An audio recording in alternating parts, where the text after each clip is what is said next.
नमस्कार. आदरणीय मंच, आज इतक्या मोठ्या प्रमाणात जमलेल्या सर्व महिलांना, माझ्या भगिनींना, मैत्रिणींना माझा मनापासून नमस्कार. खरं तर आजच्या दिवसाची मी वाट बघत होते की कधी तुमच्याशी संवाद साधण्याची संधी मला मिळते. काय होतं, आम्ही दूरचित्रवाणी किंवा चित्रपटातलं काम करणारे लोक असतो. आमचा एकतर्फी संवाद तुमच्याशी चालू असतो.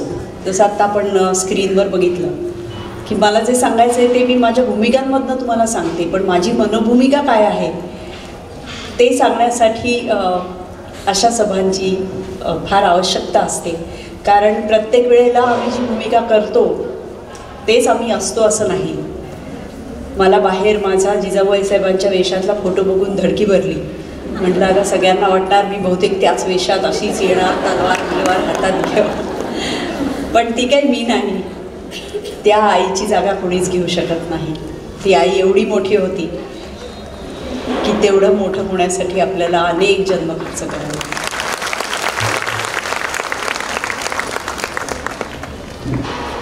आज तुम्हाला सगळ्यांना इतक्या छान नटलेल्या रंगबिरंगी साड्यांमध्ये, सलवार कुर्त्यांमध्ये बघून छान वाटतंय. बायकांचा कार्यक्रम असला की नेहमीच प्रसन्न वाटतं आणि सुंदर पण दिसतं सगळं. तसंच आजचा कार्यक्रम हा सुंदर कार्यक्रम आहे आणि या सुंदर कार्यक्रमाला मला इथे येता आलं याबद्दल मी संयोजकांची मनापासून आभारी आहे. विषय काही ठरलेला नाही आहे. मला असं सांगितलं की माझ्या आयुष्यावर, माझ्या करिअरवर मी बोलावं, तुम्हाला प्रोत्साहन द्यावं. पण गंमत सांगू का, आमचं क्षेत्र असं आहे की या क्षेत्रात येण्यासाठी कोणाला प्रोत्साहन द्यायला लागत नाही. उलट थांबा थांबा म्हणावं लागतं. आजकाल सगळ्यांना अभिनय करायचा आहे, सगळ्यांना रील्स बनवायचे आहेत, सगळ्यांना इंस्टाग्राम फेसबुकवर फोटो टाकायचे. पण हे म्हणजे करिअर नाही, हे मी खूप नम्रपणे सांगू इच्छिते. कारण कोणत्याही क्षेत्रात काम करताना त्यातला जो दृश्य भाग आहे त्याच्या मागे प्रचंड मोठी मेहनत असते आणि ही मेहनत ही सगळ्यांपर्यंत पोहोचली पाहिजे असं मला नक्की वाटतं. माझी ओळख करून दिली तेव्हा सांगितलं की आता तुमच्यापैकी किती लोकांना हे आठवतं आहे किंवा तुम्ही काही लोक तर जन्मलेच नसतील तेव्हा माझा या क्षेत्रात प्रवेश झाला. मी पण खूप लहान होते, 16 वर्षाची होते मी तेव्हा. स्वामी नावाच्या मालिकेतनं मी पहिलं काम केलं. काही लोकांनी बघितलं असेल कदाचित.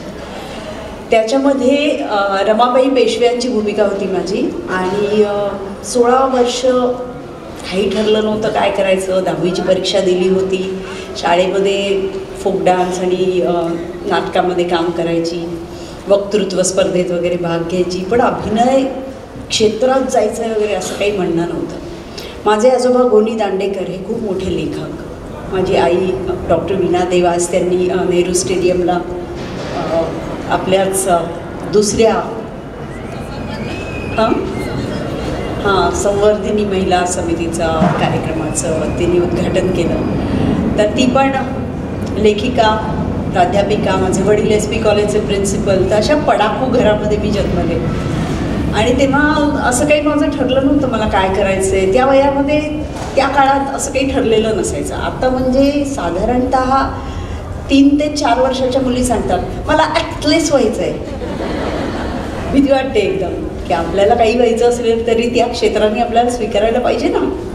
त्यामुळे ॲक्ट्रेस व्हायच्या स्वप्न असणाऱ्या मुलांच्या आईवडिलांची मला काळजी वाटते जास्त. आणि अशा 16व्या वर्षी मला माझी पहिली भूमिका मिळाली. श्रीकांत मोघे हे मोठे नट, गाजलेले नट, त्यांनी मला सांगितलं एक दिवस की गजानन जागीरदार हे एक तुला भेटू इच्छितात. मला वाटलं कशासाठी असेल. तर आई माझी मला घेऊन गेली. गजानन जागीरदार हे फार मोठे दिग्दर्शक, स्वतः नट, मोठे लेखक.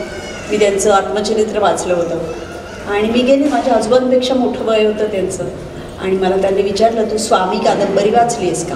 तर माझे आजोबा एवढे मोठे लेखक, माझ्या घरात पुस्तकं म्हणजे अजूनही माझं घराला मी पुस्तकाचं घर म्हणते कारण इतकी पुस्तकं आहेत. आम्हाला सगळ्यांना वाचण्याची खूप आवड आहे. तर त्या घरामध्ये स्वामी वाचलं नसणं शक्यच नव्हतं. मी म्हटलं की हो वाचलं आहे. तर म्हणाले की मग तुला काय वाटतं स्वामीवर. तर मी म्हटलं आता असं कसं सांगू. ते म्हणाले बघ तू लिहून आणशील का. म्हटलं हो मी लिहून आणेन, कारण 10वीत होते, निबंध लिहायची सवय होती.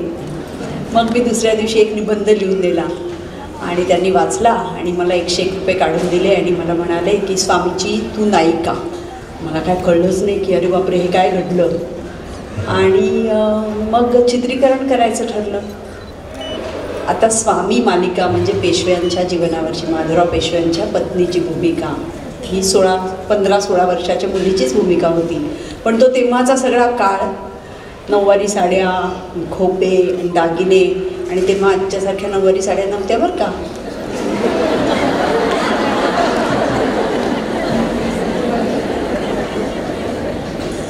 आणि शूटिंगची तयारी सुरू झाली.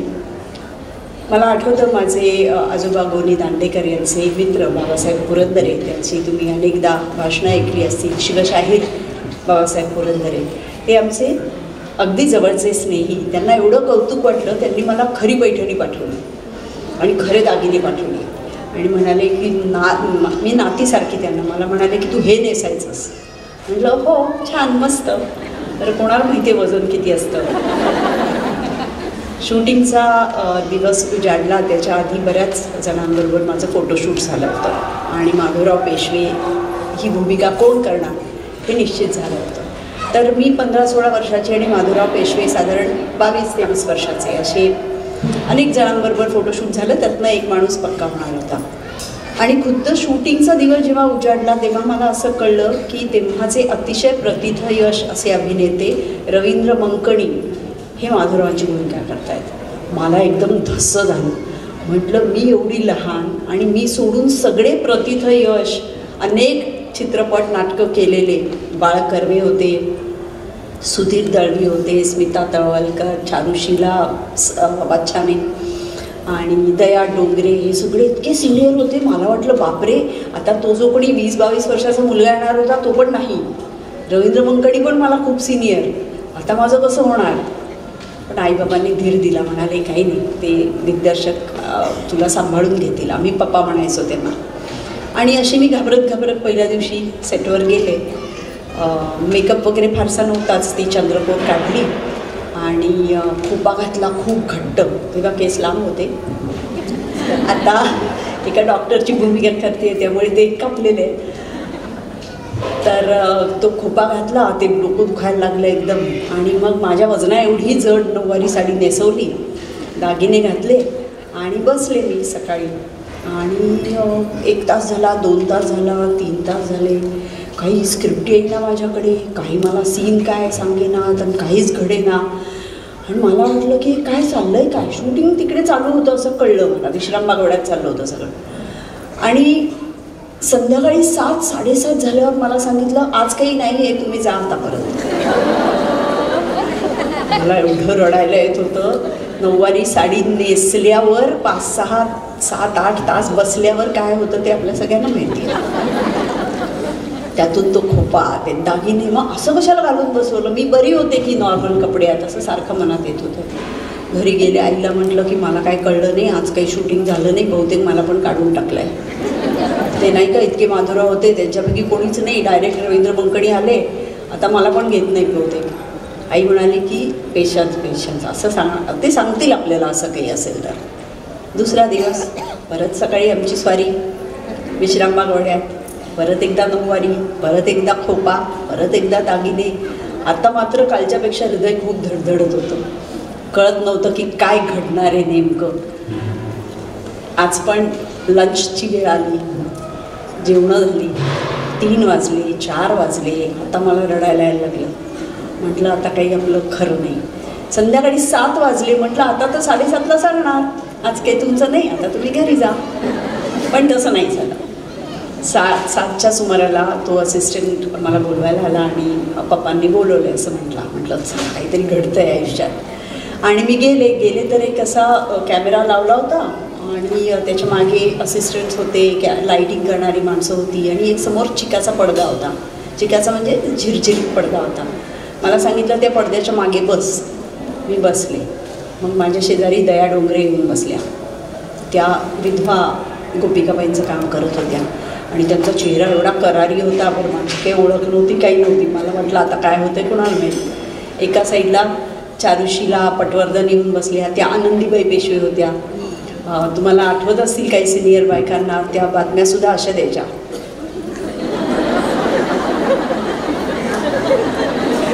आता अशा 2 बायका आपल्या शेजारी बसल्यात, मध्ये आपल्याला बसवलं आहे. कॅमेराच्या तिथून असिस्टंट सांगत होता की आता पप्पा सांगतील त्याप्रमाणे करा. त्या दोघी तर तयार अभिनेत्री होत्या, त्यांना सगळंच येत होतं. पप्पांनी मला सांगितलं, मृणाल आता इकडे हात आहे असा कॅमेऱ्याच्या शेजारी, त्या हाताकडे बघून घाबरल्यासारखं कर. मला काही अभिनय करायला लागला नाही, मुळातच मी एवढी घाबरलेली होते. मग मला म्हणाले एकदा डावीकडे वळून बघ. डावीकडे वळून बघितलं तर अत्यंत करारी चेहऱ्याच्या दयात आहे. मग म्हणाले उजवीकडे बघ. उजवीकडे तर माझी हिंमतच नव्हती. मग म्हणाले की आता मान खाली घाल. मी मान खाली घातली. मग म्हणाले परत त्या हाताकडे बघ आणि डोळ्यात पाणी येऊ दे. ऑलरेडी आलं होतं, सांगायची गरजच नव्हती. मग म्हणाले डोळे पुस आणि हस. मी डोळे पुसले आणि हसायचा प्रयत्न केला. मग म्हणाले वा मस्त, जा आता घरी. मी घरी गेले आणि माझं उसणं अवसान जे होतं ते सगळं ओसरलं. मी एवढी रडले घरी जाऊन. मी म्हटलं की मला काही हे करायचं नाही. मी काय म्हटलं नव्हतं मला ॲक्ट्रेस व्हायचं आहे आणि मला तिथे का बोलवलं आणि माझी बहुतेक गंमत केली आणि मी आता कधीच करणार नाही. मात्र 15 दिवसांनी पप्पांचा फोन आला की तुमच्या लेकीने किती सुंदर अभिनय केला आहे बघा. आणि मला काही कळलंच नाही की हे काय झालं. आणि मी स्वामीचा पहिला एपिसोड बघितला आणि तेव्हाच मला कळलं की हे क्षेत्र हे संपूर्णतः दिग्दर्शकाचं क्षेत्र आहे. सीन काय होता, माधवराव पेशवे हे साधारण 20-21 वर्षाचे आहेत आणि त्यांनी राघोबा पेशव्यांना म्हणजे त्यांच्या काकांना पहिल्या त्यांच्या दरबारामध्ये शिक्षा दिली आहे. का शिक्षा दिली आहे तर त्यांनी काहीतरी नोंद न करता पैसे उचलले किंवा काहीतरी गुन्हा केला.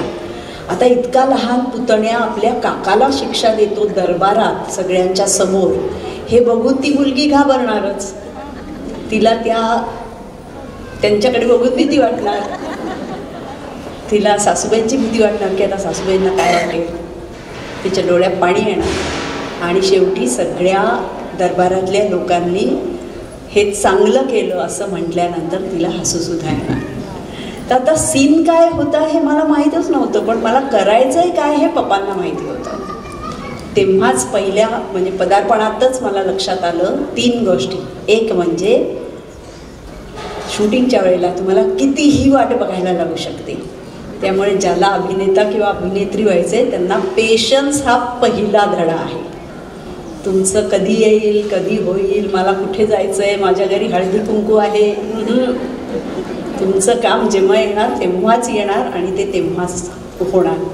दुसरी गोष्ट, तुम्ही तुमच्या घरचे दारचे सगळे प्रश्न विचारून कॅमेऱ्याच्या समोर आलात की 100% तुमचा कॉन्फिडन्स दिसला पाहिजे की तुम्ही काय करताय, तुम्हाला माहिती पाहिजे, तुमचं लक्ष 100% तिथेच असलं पाहिजे. आणि तिसरी गोष्ट की हे क्षेत्र अत्यंत बेभरवशाचं आहे. माझ्याबरोबर माधवराव म्हणून ज्यांनी फोटोशूट केलं त्यातल्या काहींनी तर गोटे केले होते, त्यांना चान्सच नाही मिळाला. आणि चान्स आयत्या वेळेला एका प्रथित यश नटाला मिळाला.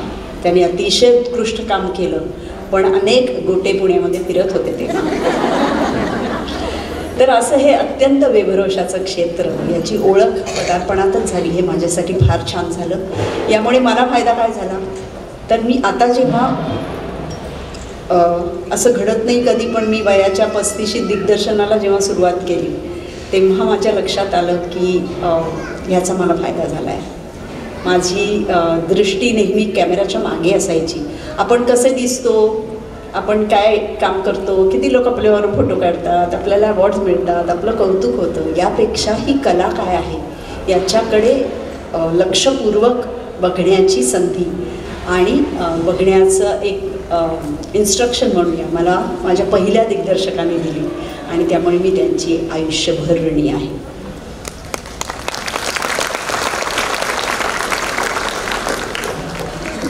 त्यानंतरही अनेक ऐतिहासिक भूमिका करण्याची संधी मला मिळाली. मग अहिल्याबाई होळकर असेल किंवा मीराबाई असेल किंवा आता आम्ही शिवराय अष्टक म्हणून जे 8 चित्रपट करतो आहोत त्यातले काही तुम्ही पाहिले असतील. पाहिलेत का? फर्जंद पाहिलाय का? फतेह शिकस्त, पावनखिंड, शेर शिवराज आणि आत्ता कुठला आला होता? सुभेदार. बरोबर. तर हे शिवराय अष्टक निर्माण करण्याच्या मागची एक भूमिका आमची होती. जिजाऊ आईसाहेबांना मी अतिशय मानते. माझ्या आजोबांनी मला बोट धरून किल्ल्यांवर नेलं, इतिहासाची ओळख करून दिली. माझे वडीलही इतिहास शिकवायचे, त्यामुळे ती परंपरा पुढे चालू राहिली आणि माझ्यात इतिहास प्रेम अगदी रुजलं. आणि पहिल्यांदा जेव्हा जिजाऊ आईसाहेबांची भूमिका माझ्याकडे आली ती राजा शिवछत्रपती नावाच्या मालिकेमध्ये, आणि माझ्या लक्षात आलं काय विलक्षण बाई आहे ही. तिने स्वराज्याचं स्वातंत्र्याचं स्वप्न पाहिलं, कारण तिचे वडील, भाऊ, पती सगळेच जण कधी आदिलशाह, कधी निजामशाह, कधी दिल्ली यांचे नोकर. त्यांच्यासाठी लढणार, त्यांच्यासाठी मुलूक बळकावणार. कुणाकडनं? आपल्या लोकांकडनं. आणि या स्त्रीला वाटलं असं का होतंय, आपण का त्यांच्यासाठी लढायचं आणि आपल्याच माणसांना त्रास द्यायचा. आणि हे कुणीच कसं म्हणत नाही आहे की हे चूक आहे. अलाउद्दीन खिलजींनी जेव्हा 12व्या शतकामध्ये आपल्यावर स्वाऱ्या केल्या तेव्हापासून 350 वर्ष कुणालाही असं वाटलं नव्हतं की आपण याला प्रतिकार करावा, आपण आपलं काहीतरी निर्माण करावं. हे स्वराज्याचं स्वप्न, हे स्वतंत्रतेचं स्वप्न या आईंनी पाहिलं. शिवाजी महाराजांच्या जन्माच्या सुद्धा आधी त्यांनी, शहाजीराजे आणि त्यांनी मिळून प्रयत्न केला होता आपला मुलूक स्वतंत्र करण्याचा. तो अपयशी ठरला. मात्र या बाईच्या डोक्यातनं ते स्वप्न केलं नाही. ही जी आई होती हिने ठरवलं होतं की मी काहीही झालं तरी माझा मुलूक स्वतंत्र करणार, माझ्या माणसांवर होणारे अत्याचार मी थांबवणार. आणि मग आपल्या लहानग्या 8 वर्षाच्या लेकराला घेऊन ती पुण्यात आली. सोन्याचा नांगर चालवला आणि मग सुरू झालं शिवाजी महाराजांचं ट्रेनिंग. आणि या ट्रेनिंगमध्ये अवघ्या 7-8 वर्षांमध्ये त्या जिजाऊ आईसाहेबांनी स्वराज्य आणि स्वतंत्र हे 2 शब्द त्यांच्या मनामध्ये रुजवले. तुम्हाला आज एक गंमत सांगायला हरकत नाही. सगळ्या माझ्या मैत्रिणी आहेत, तुम्ही सांगू नका कुठे पण. माझ्या मुलाचं नाव माहिती आहे तुम्हाला? विराजस. विराजस लहान होता जेव्हा मी राजा शिवछत्रपतीचं शूटिंग करत होते आणि मी त्याला सेटवर घेऊन जायची. इथे सुद्धा तुम्ही काम करणाऱ्या ज्या महिला आहात ना, तुम्ही सगळ्यांनी मुलांना तुमच्या क्षेत्रात घेऊन जा आवर्जून.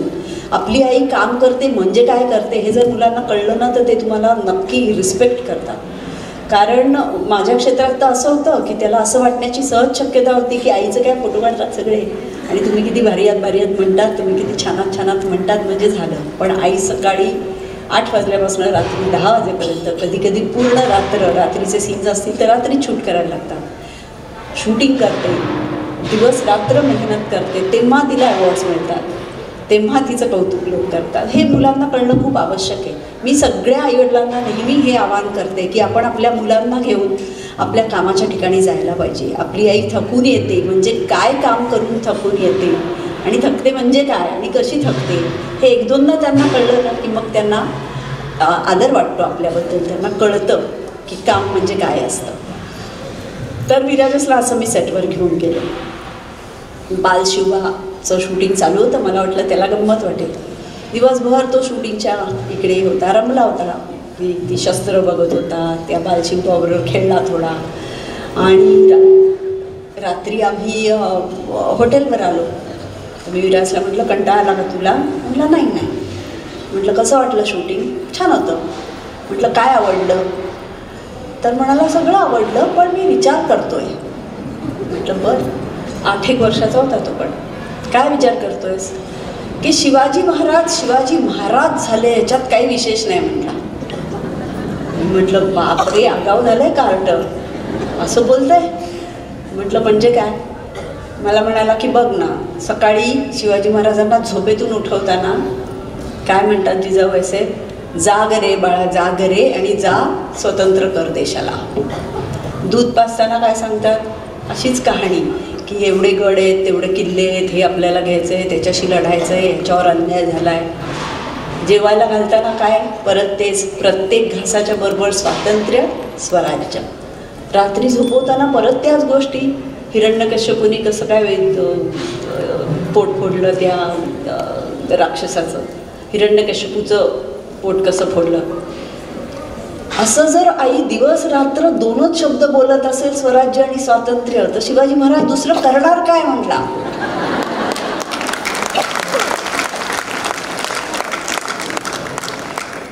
किती गंमत आहे ना. कधी कधी मुलं पण आपल्याला शिकवतात, आपण फक्त त्यांच्याशी गप्पा मारायला लागतात. मला नेहमी असं वाटतं की आपण आपल्या मुलांना खूप वेळ कमी देतो.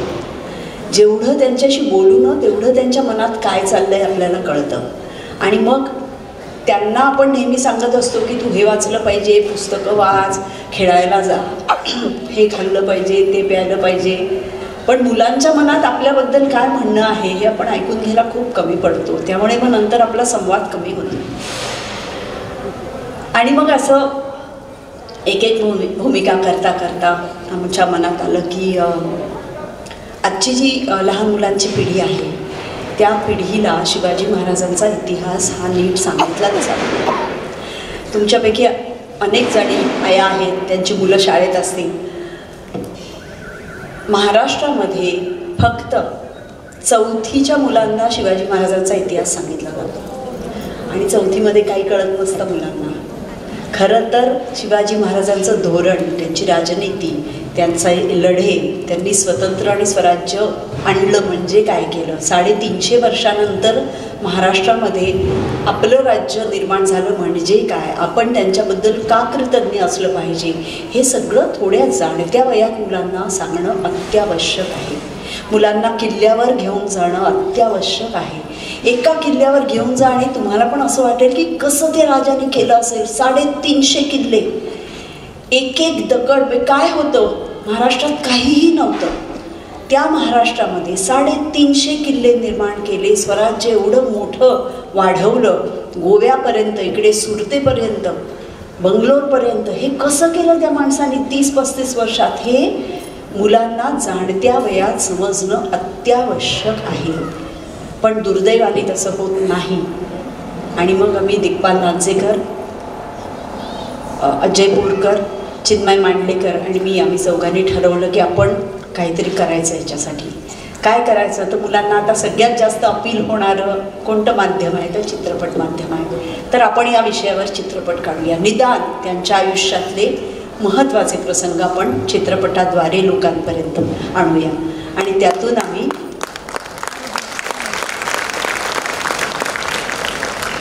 आम्ही शिवराय अष्टकची योजना केली. आणि मला खूप आनंद होतो सांगायला की तुम्ही सगळ्यांनी त्याला भरघोस प्रतिसाद दिला. 5 चित्रपट आत्तापर्यंत आम्ही निर्माण केले आणि आता आणखी पुढचे 3 चित्रपट पुढच्या 3 वर्षामध्ये तुमच्या भेटीला येणार आहेत.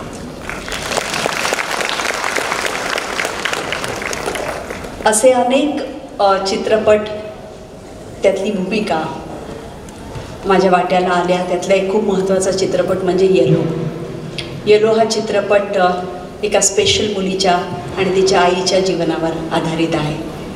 स्पेशल मुलगी म्हणजे काय? तर जिला डाऊन सिंड्रोम आहे. अशी स्पेशल मुलं आपल्या आसपास खूप असतात आणि त्यांचे आईवडील त्यांच्यासाठी काय लढा देतात हे जर तुम्ही नुसतं पाहिलंत, ऐकलंत किंवा चित्रपट जरी पाहिला तरी अंगावर काटा येईल. मला नेहमी वाटतं ती मुलं तर देवाची फुलं असतात. त्यांना आपण मदत करायपेक्षाही त्यांच्या आईवडिलांना मदत करायची खूप आवश्यकता आहे. या चित्रपटाला राष्ट्रीय पारितोषिक मिळालं मला. आणि हा चित्रपट करताना अनेक अशा आईवडिलांशी मी बोलले, त्यांचा लढा जवळून पाहिला. एका आईला मी भेटले, ती म्हणाली आज मी खूप आनंदात आहे, मी पेढे घेऊन आली आहे. आमचं शूटिंग सुरू व्हायचं होतं. म्हटलं अरे वा, मी पेढा खाल्ला, काहीतरी छान बातमी आहे. काय बातमी? म्हटलं माझ्या मुलाने ना आज शर्टाचं बटन आपलं लावलं. मुलगा 12 वर्षाचा होता आणि त्याला अजून आपलं एकही बटन लावता येत नव्हतं. या आयांना, या वडिलांना आपल्याला सपोर्ट करणं, त्यांच्या आयुष्यात थोडासा आनंद फुलवणं हे आपलं सगळ्यांचं समाज म्हणून कर्तव्य असतं. आणि ते आपण करतो का हे आपण स्वतःला विचारायला पाहिजे. मला वाटतं कलावंत म्हणून आम्ही फार नशीबवान असतो. अशा अनेक व्यक्तिमत्वांना स्पर्श करण्याची आम्हाला संधी मिळते आणि या निमित्ताने आम्ही समाजाला काहीतरी सांगू इच्छितो, काहीतरी सुचवू इच्छितो आणि ते तुमच्यापर्यंत पोहोचतं. काही वर्षांनी मला असं वाटलं मी अनेक भूमिकांमध्ये तुमच्यासमोर आले अभिनेत्री म्हणून, पण अजूनही माझ्या मनात जे विषय आहेत ते मला मांडताच येत नाही आहे. त्यातला एक अतिशय महत्त्वाचा विषय म्हणजे लग्न. ज्या लग्न संस्थेला मी अतिशय मानते, पण त्या लग्न संस्थेविषयी आता इतकी मतमतांतरं निर्माण झाली आहेत, इतके त्यात बदल होत आहेत आणि ते बदल स्वीकारता येत नाही आहेत काही लोकांना अजूनही. तर त्याबद्दल काहीतरी केलं पाहिजे, लिहिलं पाहिजे असं मला वाटत होतं. मी अनेक मासिकांमध्ये वर्तमानपत्रांमध्ये लिहिते आणि त्याच्यातूनही हे विषय मी मांडत होते, पण चित्रपटातून हा विषय मांडला पाहिजे असं मला वाटलं. आणि प्रेम म्हणजे प्रेम म्हणजे प्रेम असतं हा माझा पहिला चित्रपट मी लिहिला. या चित्रपटामध्ये लग्नसंस्था आणि 4 पिढ्या यांचं चित्रण केलं आहे. याची सुरुवात फार गमतीशीर झाली बरं का.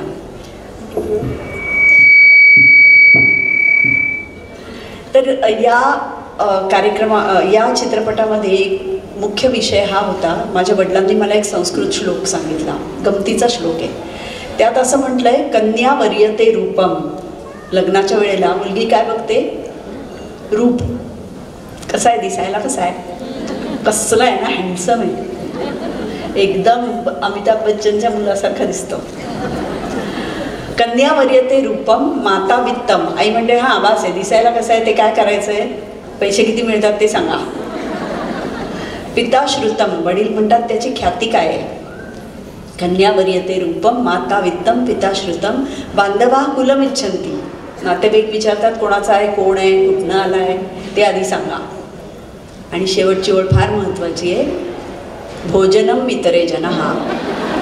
म्हणजे आपण सगळे छान छान साड्या नेसून फक्त जेवायला जातो आणि ते जेवणसुद्धा शिबाई सगळीकडे पनीरचीच भाजी असं म्हणून न जेवता परत येतो कधी कधी. सो माझ्या मनात असं आलं की लग्न संस्थेचा या सगळ्या समारंभाशी काय संबंध आहे, ज्याच्यावर आपण लाखो करोडो रुपये खर्च करतो. काय संबंध आहे?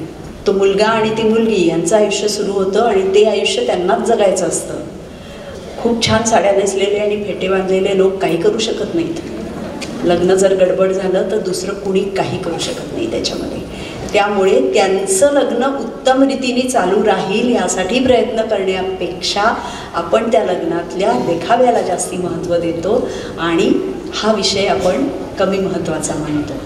या विषयावर मी चित्रपट लिहिला आणि त्याला खूप बक्षिसं मिळाली आणि गाजला तो सिनेमा. आणि मग नंतर दिग्दर्शनाचं माझं क्षेत्र माझ्यापुढे खुलं झालं आणि मला असं वाटलं खूप कष्ट असतात दिग्दर्शनात. अभिनयात तर काहीच नाही, आपलं आपलं काम करायचं, घरी जायचं. पण दिग्दर्शनात फार फार फार कष्ट असतात आणि या दिग्दर्शनात मला काही करता आलं, माझ्या मनातले विषय मांडता आले, याचा मला अतिशय आनंद होतो आणि माझा मला अभिमान या गोष्टीसाठी वाटतो. आज माझ्या घरातली आणखी 2 माणसं कलाक्षेत्रात आहेत. माझा मुलगा विराजस कुलकर्णी, माझा ओशिन्ना या मालिकेत तुम्ही त्याला पाहिलं, तो थिएटरमध्ये जास्ती काम करतो. आणि माझ्या शाब्बास सुनबाई, मास्तरीण बाई, तुला शिकवीन चांगलाच धडा म्हणत त्या आम्हाला पण धडे शिकवत आहेत. तर असं सगळं कुटुंब आमचं कलेमध्ये आहे. आमच्या घरात एकच माणूस असा आहे की जो स्थिर आहे, शांत आहे, ते म्हणजे माझे पती, जे वकील आहेत. ते आम्हाला सगळ्यांना शांत ठेवण्याचा प्रयत्न करतात. पण घर आणि संसार आणि करिअर हे सगळं सांभाळता आपल्याला स्त्री म्हणून काय अचीव करायचं आहे याच्याकडे लक्ष ठेवणं अत्यावश्यक असतं. आणि अनेकदा या क्षेत्रामध्ये राहून याचं भान सुटताना आपल्याला दिसतं. मी माझ्यापुरतं असं ठरवलं होतं की मी माझी अशी चौकट आखीन की ज्या चौकटीत मला माझ्या आईवडिलांबरोबर, सासू सासऱ्यांबरोबर आणि मुलाबरोबर आणि आता सुनेबरोबर बसून माझं सगळं काम बघता आलं पाहिजे. माझा हा सिनेमा कोणी बघू नका अशी वेळ माझ्यावर यायला नाही पाहिजे. असंच काम मी निवडेन आणि असंच काम मी करेन. तुम्हा सगळ्यांचं प्रेम माझ्यावर इतकं आहे की आजपर्यंत मी ते करू शकले आहे आणि इथून पुढेही शपथ घेऊन सांगते की हे असंच काम मी चालू ठेवेन. आज ज्या मंचावर मी आलेली आहे, या याचा मला खूप अभिमान आहे. मी तुम्हा सगळ्यांची भगिनी आहे आणि पुन्हा कधीही तुम्हाला माझी कशाहीसाठी गरज लागली तर मी कायम तुमच्याबरोबर आहे. आपण सगळे बरोबर राहून एक समर्थ भारत घडवणार आहोत याच्यावर माझा 100% विश्वास आहे आणि ती वेळ आता फार दूर राहिलेली नाही. आज तुम्ही मला इथे बोलवलं, तुमच्याशी गप्पा मारण्याची संधी दिली, याबद्दल मी तुमची मनस्वी आभारी आहे. धन्यवाद. जय हिंद, जय महाराष्ट्र.